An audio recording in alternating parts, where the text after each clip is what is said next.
Bonjour à tous, merci d'être à l'écoute de ces rap. On reçoit Freeman, qui est un des piliers du rap français. Il faut bien dire ce qu'il est. Je sais, c'est des fleurs que je te lance là d'entrée de jeu. Mais tu as quand même marqué une génération, enfin même plusieurs générations. Et allez, un petit récap au niveau de l'historique. On le sait, tu as fait partie du groupe IAM qui, je suppose, ça a dû être un tremplin énorme à l'époque. Tu as commencé en tant que danseur, hein, je pense, pour eux. Moi, à la base, je suis danseur. Ouais. À la base, j'étais breaker. Ah, ok. Et ça s'est fait comment, en fait? Ils t'ont vu à un moment En fait, je fais partie de la création du groupe IAM. Je ne suis pas rentré dans IAM. De n'importe où, quoi. Je suis à la création, oui, bien sûr. Ok. Et puis, quelques années plus tard, en 99, hein, si je dis pas de bêtises, tu as commencé des projets solo. C'était pour le Palais de Justice. Oui, c'était IAM, Akhenaton et Shuriken qui étaient à la prod, je pense, c'est ça, ou à l'arrêt là? Ouais, tu parles du Palais de Justice. Ouais, c'est ça. Ouais. Ils ont fait quelques prods, ouais. Mais moi, j'ai pas commencé en 99. À rapper, j'ai commencé facile 91, 92. Ah, donc beaucoup plus tôt que ça. Ah oui, bien sûr. Pas D'ailleurs, sur les projets. J'ai fait plein de mixtapes, de projets, par exemple Hostile, où j'avais fait La Mauvaise Graine. J'avais fait plein de trucs avant. Et en fait, c'est là où en fait, j'ai été révélé, entre parenthèses. C'est sur l'école du micro d'argent où j'avais fait un bon son brut pour les truands. Une tuerie. Voilà, mais j'avais commencé bien avant quand même. C'est incroyable quand je lis un petit peu ton histoire, la carrière que tu as eue. Quand tu viens de Marseille, Ouais, pas de bêtises. Ça. Tu vivais quoi dans les quartiers, dans les cités ou vie traditionnelle, normale de tout petit français? Non. Déjà, c'est pas petit français, c'est petit marseillais. D'accord. C'est Marseillais. C'est un autre pays, Marseille, c'est pas pareil. ça? Voilà, exactement. On est un pays à part entière. Non, sans déconner. Non, on avait la chance, nous, en fait, à Marseille, où en fait, le centre-ville, comme le centre-ville de chez vous, en fait, à Charleroi, c'est qu'on avait une particularité. On était une des dernières villes dans les années entre 80 et 90 où on avait quand même un vrai quartier en plein centre-ville. Donc, on avait une vie de quartier, mais en même temps, on était en plein centre. On était aux yeux de tout le monde, quoi. On n'était pas à part. Donc, du coup, voilà, vu que Marseille, c'est pas très grand aussi. Donc, par rapport à ça, voilà, tout le monde se connaissait, en fait. Et ça a commencé comme ça, ouais. Mais c'était un quartier. Ok. Et donc, c'est ce qui a permis justement ce petit monde-là de pouvoir tous se rencontrer et de connaître l'explosion que vous avez eue, quoi. Exactement. C'est cool. Parce qu'en fait, il y avait des mecs des quartiers nord. Par exemple, Shuriken, à la base, il n'est pas de Marseille, il est de Salon. C'est un village qui est beaucoup plus loin. Akhenaton, il était d'un quartier du sud-ouest de Marseille, c'était à Allo. Kéops, il venait des quartiers sud. Il n'y a que François et moi qu'on était quand je dis François, pardon, je précise, c'est Kefren, c'est lui qui dansait avec moi. Et puis même Pascal, il n'était pas de Marseille à la base, il vient du Nord aussi, il vient de la France, il vient de Paris. De Paris. Ça a été au début, Paris, Marseille, à l'époque? Oui, non. Nous, on n'a jamais eu de problème. Hein. Nous, c'est juste le ballon, en fait. Où on se prenait la tête. Ouais, ça fait beaucoup. Mais dans le rap, non. Non. Le hip-hop, pour nous, c'était quelque chose de sacré. Donc, mais ça s'entend, j'ai eu l'occasion dans mes recherches d'écouter plusieurs de tes autres interviews. On sent vraiment que c'est une façon de vivre, en fait, le hip-hop pour toi. Exactement. Pour moi, c'est une culture à part entière. Et ça représente quoi exactement à tes yeux? C'est notre vie. On va pas se mentir, on est quand même des descendants d'émigrés, donc on reste des émigrés quand même. Et c'est vrai que nous, en tant que... Moi, je parle de moi, hein, après le reste, c'est pareil. Mais en tant qu'Algérien, notre place a été très dure à trouver, surtout entre les années 60 et les années 80-90. C'était difficile de trouver sa place. Donc du coup, finalement, Marseille nous a permis, il nous a donné les moyens aussi de pouvoir avoir une vraie identité. Où on disait justement, par exemple les racistes, les Français, ils nous disaient vous êtes des Arabes, on disait non, on est des Marseillais. Les Algériens, ils nous disaient vous êtes des traîtres, vous êtes des Français, on disait non, on est des Marseillais. Et finalement, pour pousser le bouchon encore plus loin, finalement on a trouvé cette culture hip-hop, la culture de la rue, la culture hip-hop qui en son sein a 4 disciplines. Qui est le graphe, les DJ, les MC et les graffeurs. Je l'ai dit ou pas? Le graphe, ouais. Oui, je l'ai dit. Les graphes, MC, DJ. Voilà. Et danseurs. Et danseurs, voilà, oui, juste.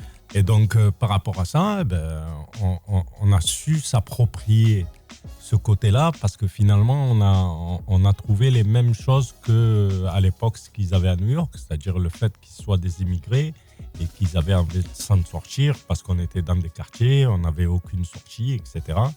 Et que ça nous a permis de nous exprimer, tout simplement.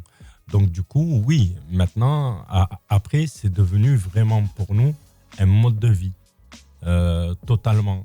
Donc après, même dans l'approche, on n'est pas des gens, on est des gens qui sortent de rue à la base et pas beaucoup d'études.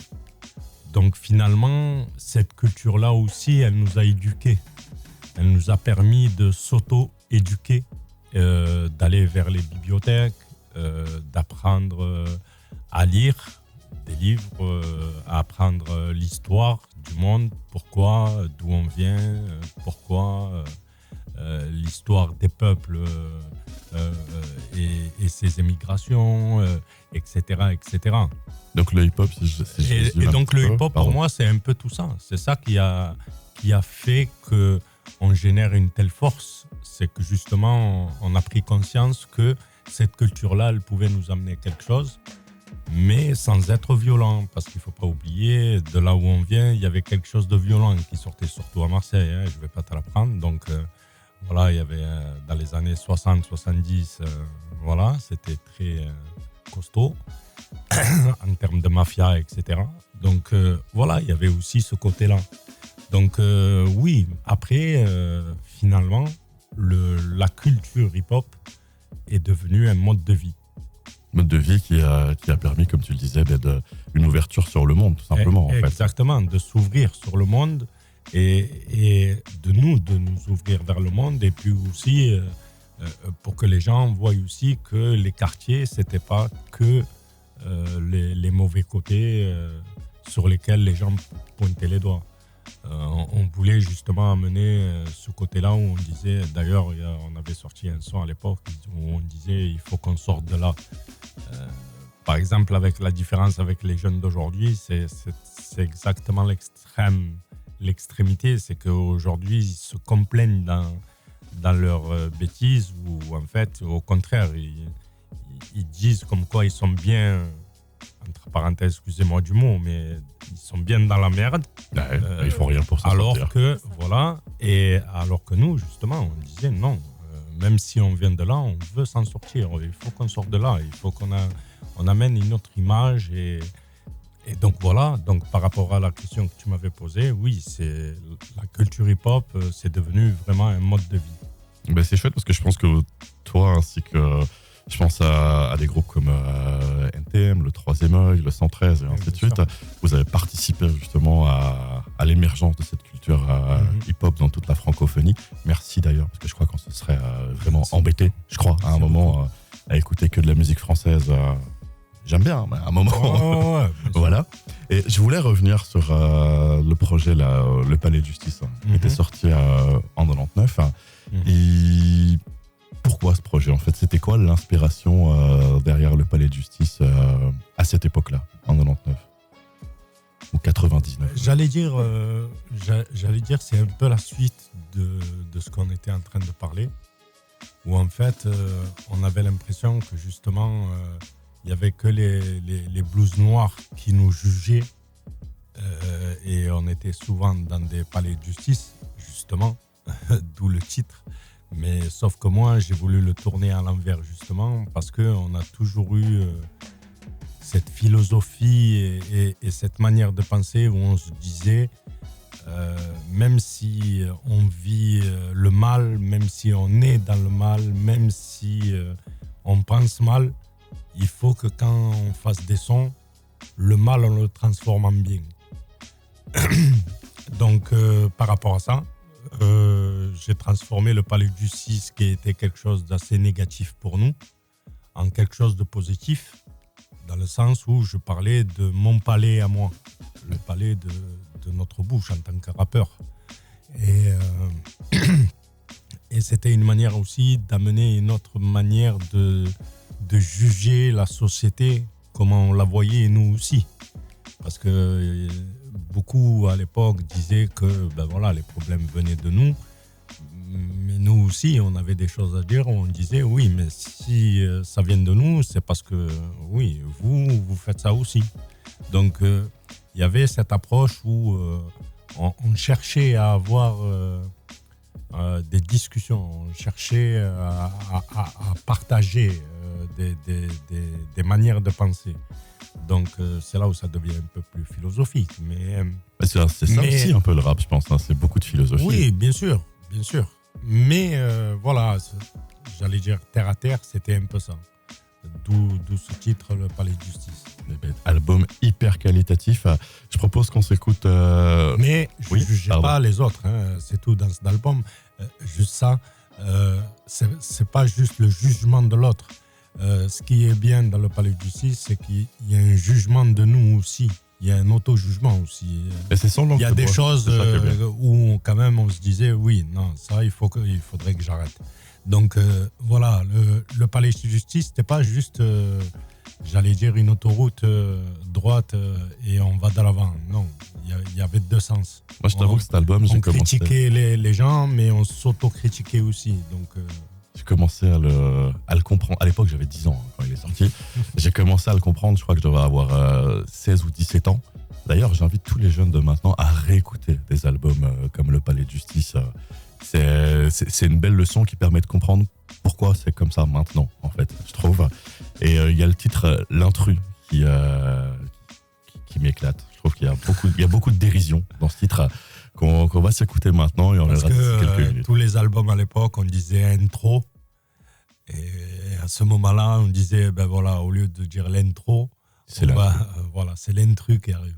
On s'écoute ça, on revient d'ici quelques minutes sur Serap. Merci à tous d'être toujours à l'écoute de Serap. On est toujours avec Freeman qui nous fait l'honneur d'être ici en antenne avec nous. Merci à vous. Je voulais revenir sur un de tes projets que je trouve qui a bien marqué le milieu des années 2000, donc en 2012. C'est Le Phénix qui est sorti. J'ai eu l'impression que cet album, à l'époque, c'était un rappel à l'ordre.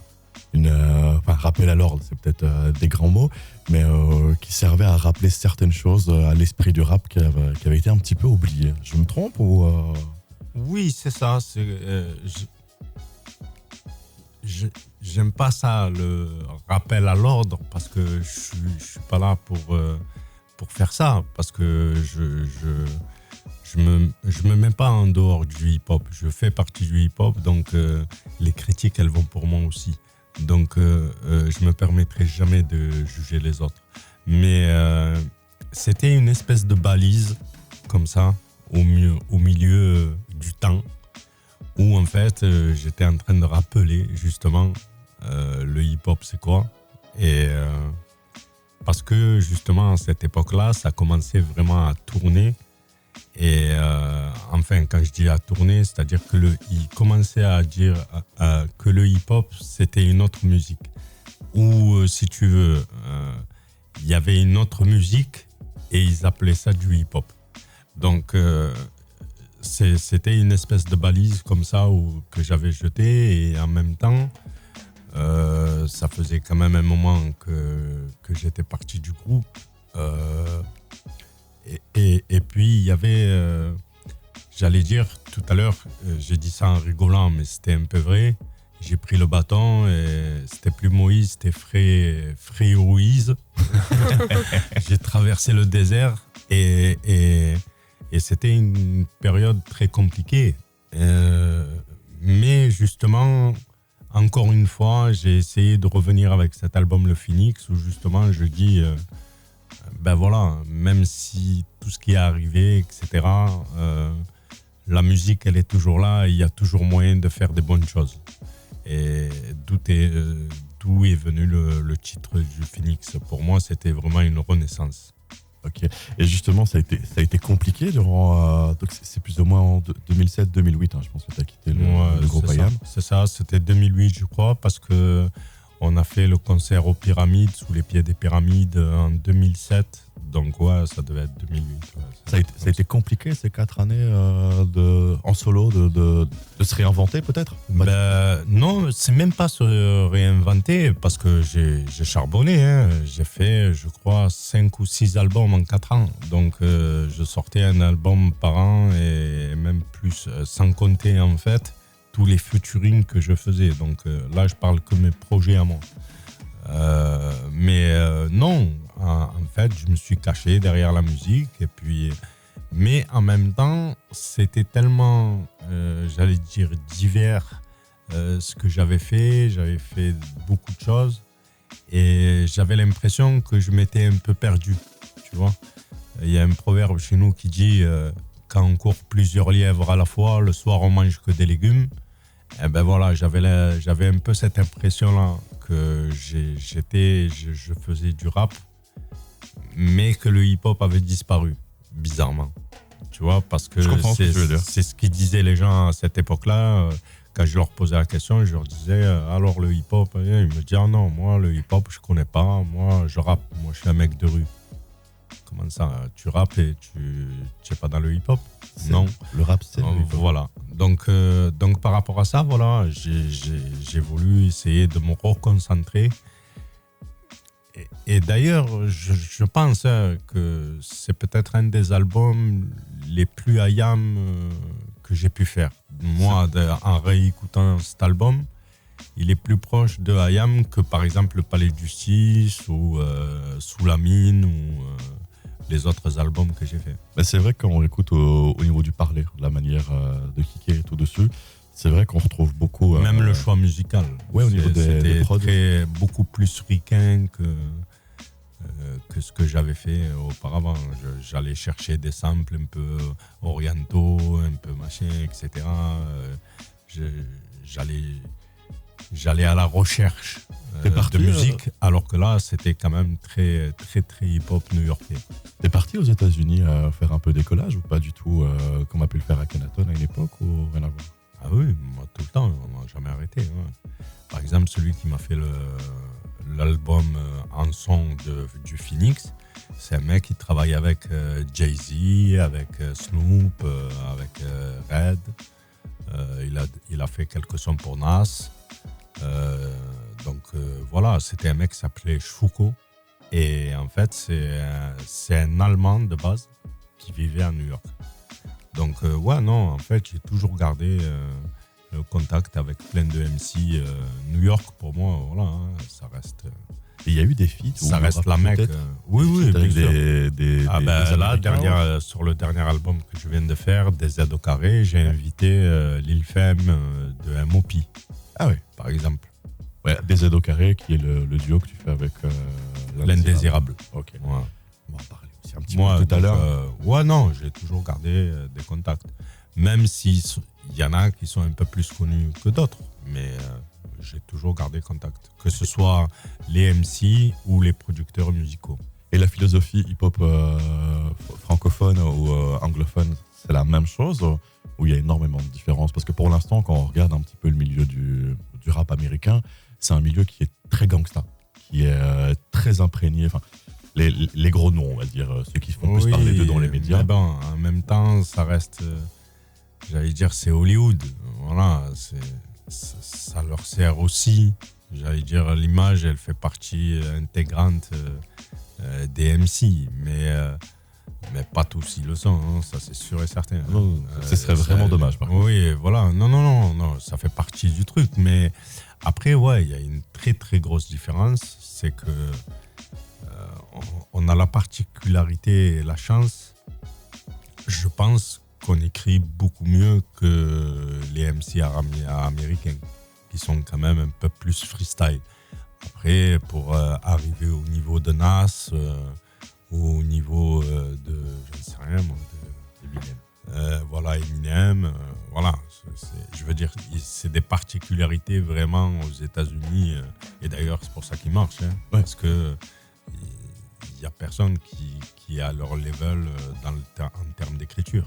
Chose qu'en France, quand même, on peut trouver beaucoup plus souvent, sauf qu'ils ne sont pas mis en avant. Mais on a des belles plumes en France.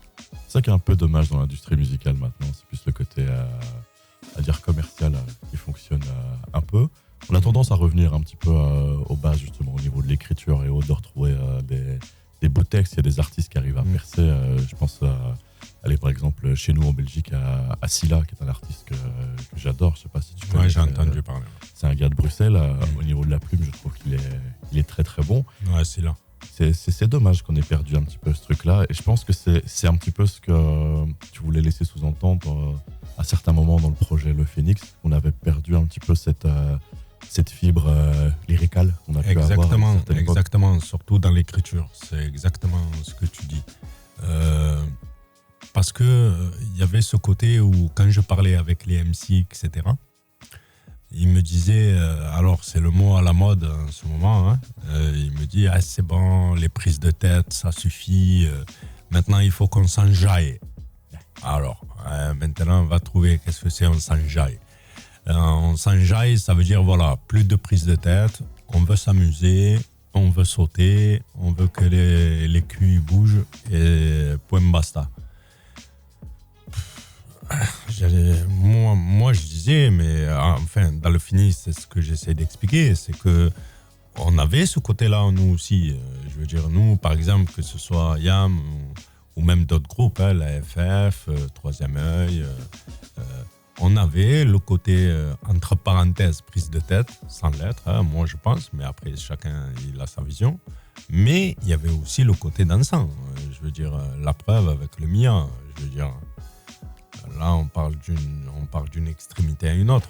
Mais c'est ça qui était bien, justement. Moi, c'est ce que j'aimais dans le hip-hop. C'était le hip-hop, il était à l'image de notre société. Il y en avait pour tout le monde.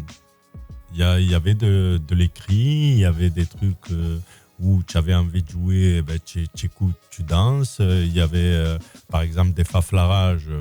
que tu as l'impression que tu fermes les yeux, tu es dans un film, il te fait que des scénarios. Il y a le côté NTM où si tu as envie d'écouter un peu des gens enragés, ben, vas-y, j'écoute ça avant d'aller au boulot. Enfin, je veux dire, il y en avait pour tout le monde, quoi.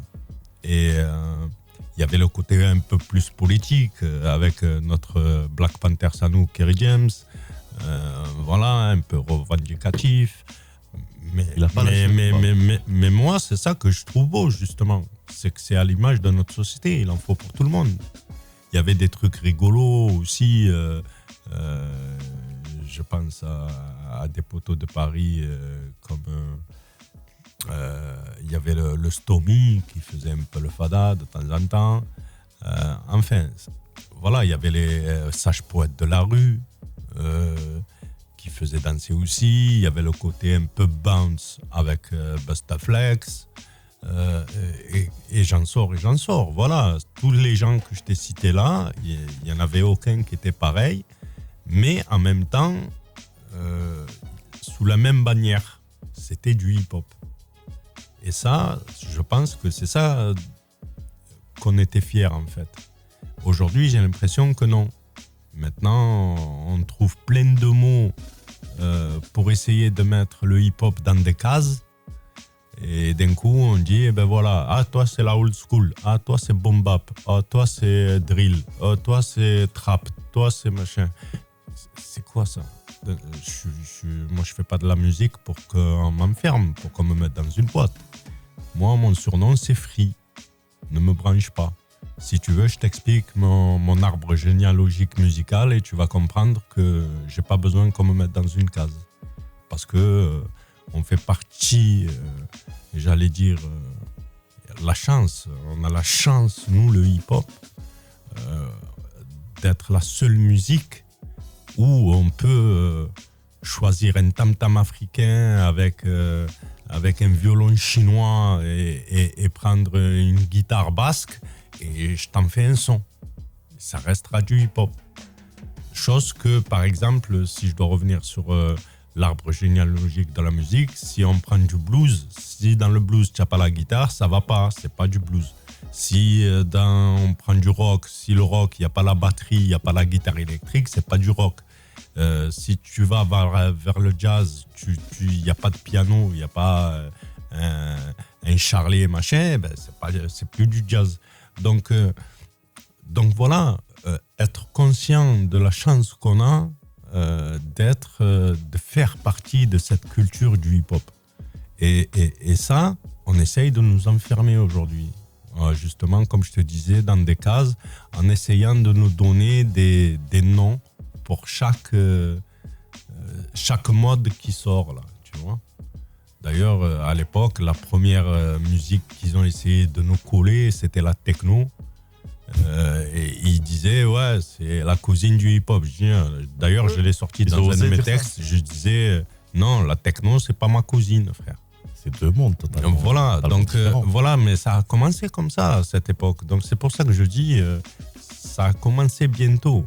Donc oui, avec le Phoenix, j'avais envie de jeter la petite balise comme ça et dire, ben voilà, maintenant, les anciens, si vous passez, écoutez. Les nouveaux, si vous passez, écoutez. Et pour le futur, ben, j'espère qu'ils reviendront écouter la balise. Eh ben, on va leur faire écouter tout de suite. On va s'envoyer le titre finalement. Et on reviendra encore, parce qu'on a encore plein de choses à te demander. Il n'y a pas de problème. Quelques minutes sur ces rap. Et on est de retour sur la première radio urbaine. On va continuer avec le meilleur du son rap, hip-hop et R&B. Et on a justement un des acteurs de ce meilleur du son rap, hip-hop et R&B. C'est Freemana qui est avec nous aujourd'hui matin. On a déjà parlé de tes projets précédents. On va plutôt parler du projet actuel qui est sorti courant de l'année 2023. C'est ça. Qui est donc c'est DZ au carré. Donc, voilà. L'album il s'appelle Plafond de verre. Plafond de verre. Justement, je voulais venir là de ça. Plafond de verre, c'est par rapport à l'expression socio-économie où il y a quelque chose au-dessus de nos têtes. Mais justement, la plupart du temps, on l'emploie pour l'économie. Ouais. Mais pour en revenir à tout ce qu'on parlait par rapport à la culture hip-hop et ma manière de vivre hip-hop, là, je l'ai appliqué surtout. Le plafond de verre, il est surtout par rapport à ma musique. Et parce que on nous met aujourd'hui, voilà, on met une limite là où on peut aller. On nous bloque par-ci, on nous bloque par-là. Les maisons de disques qui veulent plus, genre si tu n'as pas 10 millions de vues sur YouTube, eh ben non, je peux pas te signer. Non, le but avant, je veux dire, si tu es artiste, si tu sais que je suis un bon artiste, justement, c'est à toi de m'amener vers les 10 millions de vues. La radio, c'est pareil. Je veux dire, c'est les artistes qui faisaient marcher la radio. Si les artistes ils étaient bons, la radio tournait, tout simplement. Ouais. Aujourd'hui, non. C'est le contraire, encore une fois. C'est ce qu'on appelle le matraquage auditif. C'est eux qui choisissent. Et en même temps, ils te disent, eh ben voilà, si moi je te passe pas maintenant, eh ben tu marches pas. Donc le monde, j'allais dire, je vais employer une phrase qu'ils emploient les agriculteurs, histoire de leur tenir, pour leur donner un coup de main aussi à nos amis agriculteurs. Ils disent, on marche sur la tête. C'est un peu ça dans la musique aussi, dans la culture en général. Parce qu'on voit par exemple en France que le ministre de la Culture, c'est Rachida Dati. Ça fait mal, hein. Ça fait mal. Ça fait mal parce que on dit que dans la société, on voit une société, si elle est bien, si la culture est bien, la société va bien. Là, Qu'est-ce que je dois penser? Quand une société va bien, la culture grandit, elle crée de belles Exactement. choses. Ça s'est vu avec la France à une certaine époque exactement. aussi. Donc pour regrouper tout ça, voilà, on marche un peu la tête à l'envers. Donc voilà, par rapport aux radios, par rapport aux télé aussi. Je veux dire, regardez, le bon star, il s'emploie à tout va et pour n'importe qui. Je veux dire, il faut les regarder quand même, les stars. J'ai rien contre les téléréalités, mais... si tu peux le dire. Oui, non, mais je ne veux pas faire le mec genre aigri ou je sais pas quoi. Non, je suis pas aigri, c'est juste une constatation. Je veux dire, ils ont fait quoi dans leur vie, ces gens-là? À part se crier dessus pour rien et que j'ai l'impression de voir des gosses de 12 ans qui ont deux neurones dans la tête et ces gens-là, aujourd'hui, ils ont un statut de star. Ouais, ça peut même aller, incroyable. Excuse-moi, ça peut même aller plus loin parce que quand tu regardes sur les réseaux sociaux, les personnes qui font des vidéos et qui créent des millions de vues à rien faire de très spécial, on va dire, qui ensuite deviennent aussi des stars de la télé. Alors qu'est-ce qu'elles ont apporté finalement Là, on parle de la même chose. Ouais, c'est ça. Parce que finalement, la télé-réalité, elle s'est reportée pareil, maintenant sur nos téléphones. Tout simplement. Mais c'est la même chose. Oui, tout à fait. Voilà. C'est des pièges, les smartphones. Oui, mais... Donc voilà, donc par rapport à tout ça, c'est un peu bizarre, quoi. Donc après, j'allais dire, j'essaye de positiver un peu. Je me dis, peut-être que chacun il a sa génération, mais si je dois réfléchir comme ça aussi, donc je dois me dire aussi, peut-être qu'il faut que je laisse une empreinte moi aussi pour dire, non, il n'y a pas que ça. Et si nous on est là, c'est parce qu'on a charbonné, garçon. On n'est pas là parce qu'on crie sur des gens, ou parce qu'on pleure, ou parce que ma copine m'a lâché, ou parce que mon pote il est je sais pas quoi. Enfin. Donc voilà, j'essaye de revenir vers quelque chose de plus sensé, mais je sais que c'est pas évident. Mais le fait d'en parler, c'est déjà bien. Voilà, j'essaye de placer ma pierre à l'édifice du hip-hop, comme il dirait mon ami italien, point basta. J'espère que ça va remettre des bases un petit peu.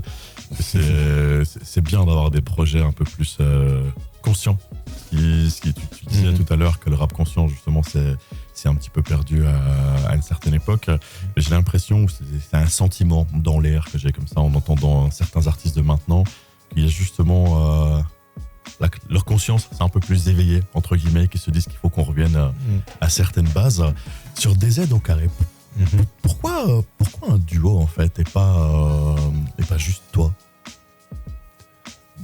Moi j'ai toujours fonctionné comme ça en fait. Si tu vois, depuis que j'ai commencé le Palais de Justice, d'ailleurs j'ai commencé le Palais de Justice, c'était un solo, mais finalement j'ai invité Karim Leroy sur pratiquement 70-80% des morceaux.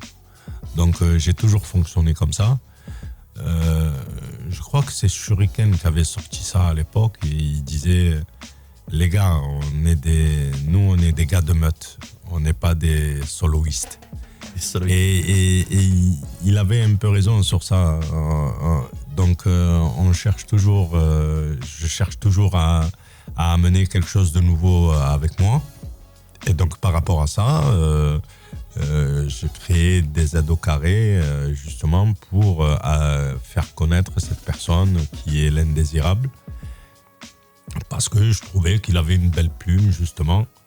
Et puis après, depuis cet album Palais de Justice justement, je faisais toujours un album solo et un album avec une coopération ou avec un rappeur, ou sinon je sortais une mixtape, histoire de décompresser, de me lâcher, que ce soit plus tranquille. Et puis après, je revenais tout le temps avec un album solo. Généralement, les solos, c'est un peu plus profond pour moi. J'essaie de vraiment me concentrer, de trouver des trucs un peu plus profonds, oui, tout simplement. Après, là, c'est un peu, j'allais dire... La particularité de cet album, il est un peu profond parce que justement on est tombé quand même dans la période de Covid, après Covid, et en même temps la montée de l'extrême droite, mais dans toute l'Europe et dans le monde entier aussi, avec Trump, voilà, il y avait cette espèce d'énergie négative qui émanait de partout. Et donc du coup, ouais, ben voilà, ça a été quand même des textes assez pointus et assez prononcés par rapport à ce qu'on vivait. Mais voilà, ça sera l'exception, cet album. Mais là, je suis déjà sur le prochain solo. Donc. Tu vas nous en dire plus par après. Voilà. On va écouter le titre Un regard sur le monde, qui justement, je pense, rassemble un petit peu toute cette profondeur. Exactement, je suis revenu à mes racines en fait par rapport à la soul musique. Parce que quand même, l'air de rien, Gilbert Montagné, Impressionnant. c'est quelqu'un qu'on a essayé de caser justement dans une case de on va s'aimer ou musicienne. Alors que ce mec-là, moi je l'ai vu jouer avec des gospels, c'est monstrueux. Ah, c'est un monstre de la chanson, il est impressionnant. Voilà, déjà en voix, et puis après, musicalement parlant, quoi. Et si je dois écouter justement tous les chanteurs qu'il y a d'aujourd'hui, ou que ce soit dans les Starac, là, ou dans les The Voice, etc., qu'ils sont pleins de trafic, pleins de robots dans les voix, je me suis dit, mais comment? Je peux pas. Je vais aller chercher. Vous savez, dans la vie, il y a les rivières et il y a les sources. Moi, au lieu d'aller chercher à la rivière, je suis remonté à la source. Je suis allé chercher Gilbert Montagné. Il a accepté tout de suite? Ouais, parce qu'il connaissait déjà pas mal de trucs que j'avais fait. Et je crois que Cheb Khaled lui avait parlé de moi aussi. Et puis après, voilà, ça a été, pour moi, c'est un honneur et j'en suis très fier parce que ce mec-là, personne ne l'appelle, personne ne le laisse comme ça. Et j'espère que non, mais je sais que c'est quand il va partir que les gens ils vont dire « Ah, mais Gilbert Montagné, machin. » Mais il est là, profitez, c'est un monstre. Pour moi, pourquoi je suis allé vers lui, c'est un peu le Ray Charles français. Voilà, tout simplement. Dans la voix, même dans la voix. Hein. D'ailleurs, dans ce morceau, quand il va dans les aigus... Ah, mais il est génial. Moi, j'ai l'accompagnement au piano qui fait voilà, le morceau, il est terrible. Voilà. Et fallait penser à cette collab parce qu'elle est totalement improbable. Mettre Gilbert Montagné sur un titre rap, c'est un carton plein. Et je pense qu'on va inviter les auditeurs à merci écouter. Pour nous et pour lui. C'est merci à vous deux de faire des trucs comme ça. Moi, je suis un grand fan de musique et je crois qu'il y a beaucoup d'auditeurs aussi qui sont dans le cas et qui vont rester, pour parler crûment, sur le cul. Donc, on va se l'écouter tout de suite. C'est Un regard sur le monde par Dezedo Carré et Gilbert Montagné. On est toujours là, toujours connecté sur Serap à vous envoyer le meilleur du son et toujours accompagné de Freeman. Freeman, tu seras ce soir au CK Bar et par contre quelques heures avant, je pense de 14 à 16 heures, si je dis pas de bêtises. C'est ça. Tu seras au QG des artistes pour une séance rencontre et dédicace avec les fans. Je voulais te proposer de faire un petit jeu, de faire un petit blind test où je vais te balancer des titres. Me sortir le titre, il n'y a pas besoin, mais l'artiste en lui-même, si tu reconnais à la voix, me le dire et après on fera un petit débrief sur ce que tu penses de ce milieu du rap actuel. Ok. Je suis ce nègre au fond du wagon. Bah, ça va, c'est facile ça. Qui est ce? Bobs. Ouais, P2O, Booba. Ouais, non, on va parler après. Je vais te poser des questions à ce sujet-là après, parce que lui, il a une actu de dingue. Le deuxième titre, là, c'est un artiste belge. Est-ce que toi aussi tu as cette impression étrange de frôler l'invisible, que ton inexistence pour les autres est implicite? Est-ce que tu penses à te sauver loin d'ici, parce que personne ne te comprend même dans les choses les plus simplissimes? Est-ce que tu sens le vide faire les 100 pas autour de toi, te dire que si t'es sensible tu porteras une arme de croix? Est-ce que tu sais pourtant qu'ailleurs C'est Scylla, c'est le bruxellois dont je te parlais tout à l'heure. Qui, moi, je trouve justement, je peux pas dire qu'il est... il a un gros apport au rap conscient. Son rap est pas tout le temps conscient, mais il a quelque chose. J'aime bien sa manière de rapper. Ouais, et puis il a un grain de voix assez particulier. Vas-y, on voit le suivant. Paraît que le pouvoir s'achète. Liberté, c'est tout ce qui nous reste. Soul. Ouais, c'est ça, Soul King. King. T'es d'accord avec ce qui se disait à une époque que c'était quand c'est sorti en Algérie, que c'était justement devenu un hymne à la jeunesse hein, pour les Algériens, pour avoir une impression de liberté. J'ai vu ça dans Jeune Afrique une fois que ce son-là c'était un hymne à la liberté de la jeunesse algérienne. Ah ben, ils l'ont pris comme ça, c'est bien, tant mieux. Comme ils l'utilisaient dans les rues, ainsi de suite, Oui. quand ils ont fait plein de manifs à une époque. Exactement. Là, il y a un titre qui, je veux pas dire qu'il va te fâcher, mais qui n'est pas le rap que tu apprécies, je pense. J'ai passé la bague Chiquita, 2 mois que je l'ai déjà quitté. T'es un petit bâtard. Bande organisée. Exactement, avec Jul qui mène le jeu. Ouais. Et le dernier, c'est un qui, sur ces dernières années, moi, m'a un peu étonné parce qu'il a revu son registre. Alors, vas-y, voilà. La réussite a un prix, on te voit mais on n'entend pas tes cris. Y'a que des faux autour de toi, je les regarde à Caris. travers un prix. Caris, ouais. Il s'est un peu assagi, je trouve, depuis quelques années, ou c'est l'impression. Non. En fait, moi, Caris, je le connais depuis... incroyable, j'ai même fait des sons avec lui. Je devais m'occuper de lui et tout. Mais Caris, il a une plume extraordinaire. C'est juste le fait qu'il y a eu un moment... D'ailleurs, il était venu me voir et il m'a dit, mais normal, hein, il n'y a pas de... C'était calculé. Là, vraiment, si on parlait tout à l'heure du rap hollywoodien de New York, c'est exactement ce qu'il a fait Caris. Il avait parlé avec Booba et tout, il est venu me voir, il m'a dit, bon, il est en train d'insulter tout le monde et tout le monde ils aiment ça. Mais lui, sauf que lui, c'est une trompette, moi, je suis un vrai frérot. Donc, je vais insulter moi aussi. Ça a marché. Et voilà. Mais, à la base, c'est un mec, il a une plume extraordinaire, ce garçon. D'ailleurs, il est venu à mon mariage et tout à l'époque. Il y a plus de 15 ans. Hein. Et non, moi j'ai toujours trouvé que c'était quelqu'un de très conscient, très belle plume et tout. Sauf que, ben voilà, ceux qui le connaissent vraiment savent que, ben voilà, il est vraiment dans le cinéma le plus total. Il a bien raison. Après, il en joue, bien sûr. Tu penses que c'est ce que fait Booba aussi, qu'il le fait un peu exprès parce qu'il se prend la tête avec tout le monde lui? Parce que là, dernièrement, il vient de ressortir un EP et il se reprend de nouveau la tête avec maintenant même avec des sportifs. Il va chercher la misère à tout le monde. C'est une méthode pour marquer. C'est devenu, j'allais dire, une marque de fabrique. Après, je le juge pas. Hein. Après, c'est à lui de voir. Mais on parlait tout à l'heure de télé-réalité, etc. Je pense que il a su voir avant beaucoup de monde que c'était un business aussi et que par rapport à ça, il est très intelligent et que ouais, il va vers ça volontiers. Mais bon, après, chacun y juge à sa manière. Mais je trouve ça dommage parce qu'il pourrait faire tellement Mais il a une mieux. bonne plume aussi, c'est ça qui est vraiment le côté humain. Moi, pour l'instant me dérange, je mais sors une phrase artiste, comme ça rien à dire. qu'il avait sorti.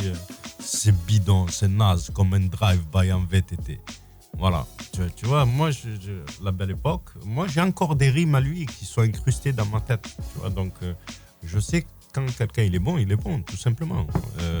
Mais après, il faut accepter peut-être que s'il a choisi ce chemin-là, ça ne plaise pas à tout le monde. voilà, ça ne plaise pas à tout le monde. Mais voilà.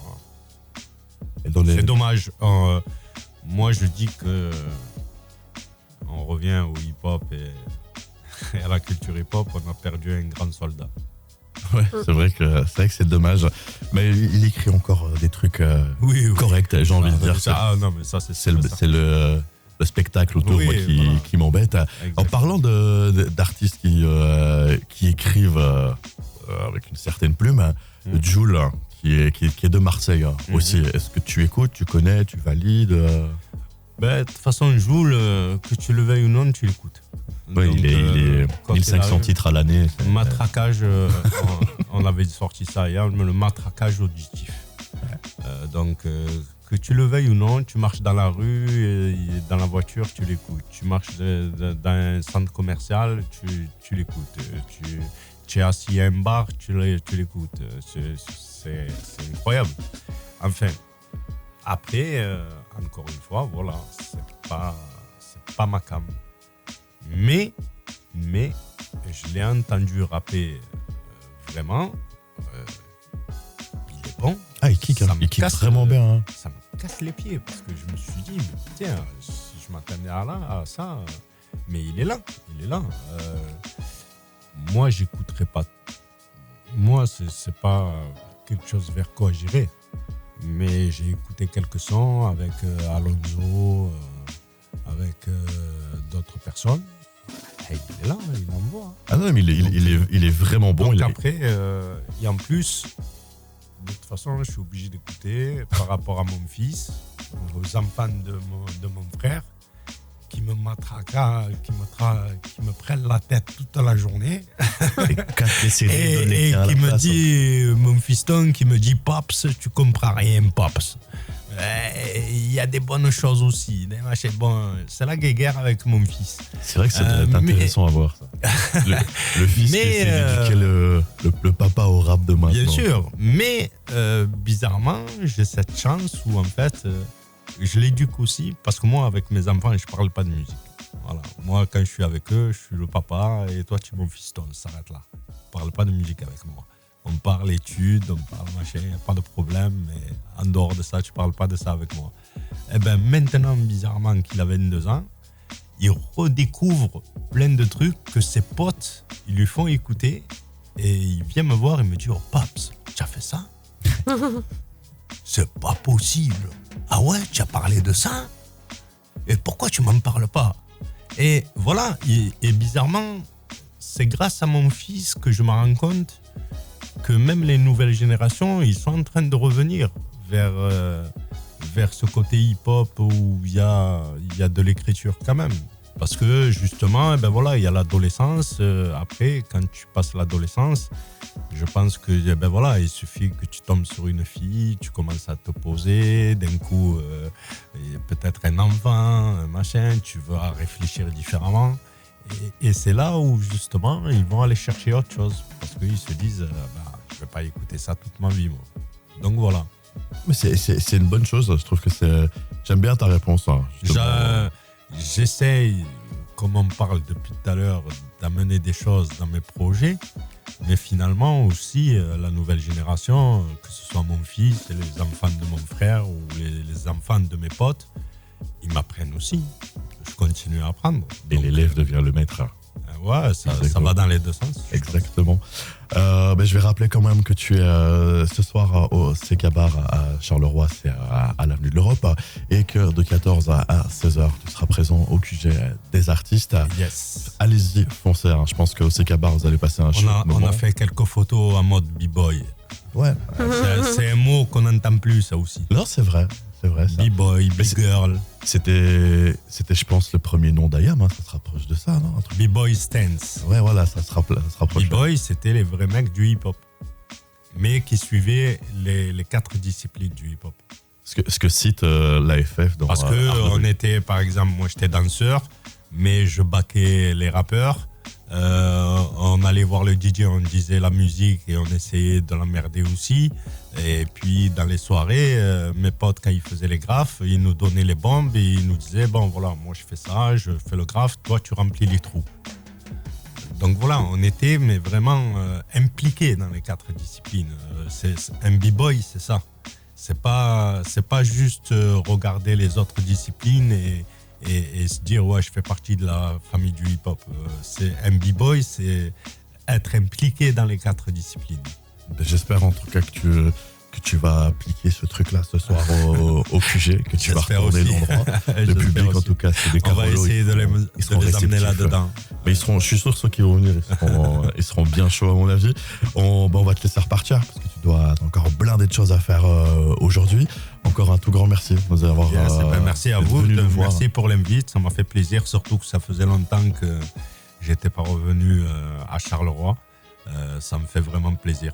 Parce que moi, j'ai de la famille ici, donc je viens là depuis que j'avais 10 ans. Mais j'étais plus à Fran-les-Gosselin. Ah oui. Voilà. Donc voilà, en tout cas, merci pour l'invite, c'était vraiment sympa. Et l'interview aussi. Bah, c'est cool. Merci beaucoup. Au plaisir, on se reverra quand tu veux. Prochaine fois que tu es à Charleroi, t'hésites pas. Nous, on vous laisse, on repart en musique sur la première radio urbaine. Et je vous rappelle, allez au CK Bar ce soir. Hip-hop et R&B radio. C'est rap.